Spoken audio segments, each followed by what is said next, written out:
the box. You opened it, we came. Alright, no, for real though. Hellraiser, yeah, alright, so I'm going to review one of my favorite sequels to the Hellraiser franchise, and it's just one of my favorite sequels, period. Not that not that I'm saying it's superior to the original or even the first sequel, Hellbound, but it's a damn fun sequel in my book, and that is going to be Hellraiser 3: Hell on Earth. Now, this one takes place this time in the big city. I think it's supposed to be the big city, because I know it was filmed in Wilmington, I think Wilmington, North Carolina. But anyway, this movie has, like, the fifth grader in me loved this movie when it came out, like, in 92 and 93. And it's got, you know, it's pretty cool. It's got its own edge. It's got its own 90s edge. I mean, the special effects, a lot of murder, death, kill, and also a soundtrack full of heavy metal in it. Around that time, you know, Ozzy was real big, you know, a bunch of like Metallica and stuff, so it definitely had like a metal edge to this one. And it's really cool. It has a lot of cool things, but it's pretty much about this news reporter named Joey. And I remember she had like an androgyne named Joey. But anyway, Joey is on the hunt for a good news, like a newscast, for a good story, a juicy story. And she happens to directly bump into one at the hospital when a man is carried into the ER with chains hooked to him, and a girl claiming that they came out from a little box. So she goes and tries to chase down the girl and finding her at this heavy metal nightclub, and gives her number to get in touch with her, and the girl shows up and talks to her. She offers the girl to stay there, but they're going to do some investigating. What she's trying to find is what's directly, what the girl, her name is Terry, that she finds at the club. Terry knows what happened to the guy who was carried into the hospital and knows where the box, or knows an idea of where the box came from. So, with that said, they go and start investigating, and before they know it, a statue that the club owner who originally bought and brought to the club, this big statue with Pinhead in it, he eventually busts out that statue, Pinhead does, after being fed, so to speak. And all the city is about to rain in hell, and it has this very awesome massacre sequence at the club, where, I mean, everybody is just being, you know, fucking chopped up, bashed, smashed, everything.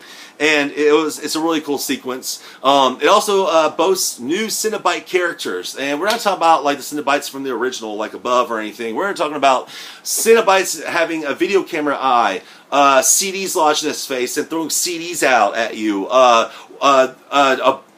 a bartender Cenobite with thorns all around it, and like, you know, throwing Montelov cocktails, you know, the gasoline and stuff. Fucking like just different things. And one with the cigarette sticking out. Like, it's just got a different feel to this one. But man, it was so much fun. And I think a lot of the credit to that is due to the director Anthony Hickox. I really think that this really was, and Peter Atkins who wrote it, but Anthony Hickox did a good job directing this, and he's done other movies and sequels and stuff like that, like Waxwork. But this movie was just a damn balls to the wall fun time, and I really like the lead actress who played Joey, who's Terry Farrell. She went on to do like NBC sitcom, I believe, Becker with Ted Dancing and Shawnee Smith, and that sitcom is fucking awesome too. But in this, she plays the news reporter. I like Paula Marshall, who also has been in sitcoms, but she plays the kind of club girl Terry, the heavy metal club girl Terry in this one. And I liked her character as well. She's actually also in the same year as Warlocked Armageddon, which I really love as well as a sequel. I think Anthony Hickox did Warlocked Armageddon, but I could be wrong. Don't quote me on that. Anyhow, but this one does boast some really cool stuff.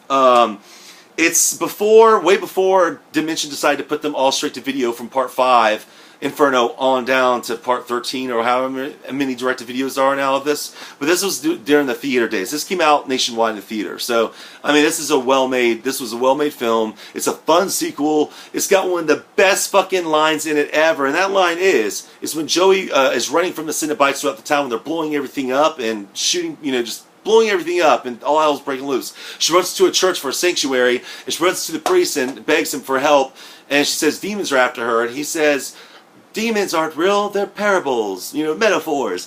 And then the church doors just open up slowly, and Pinhead's standing there and the light descending off of him, and, you know, and she points at it and she's like, then what the fuck is that? Like, that was just an awesome, awesome scene. I love it. I love it.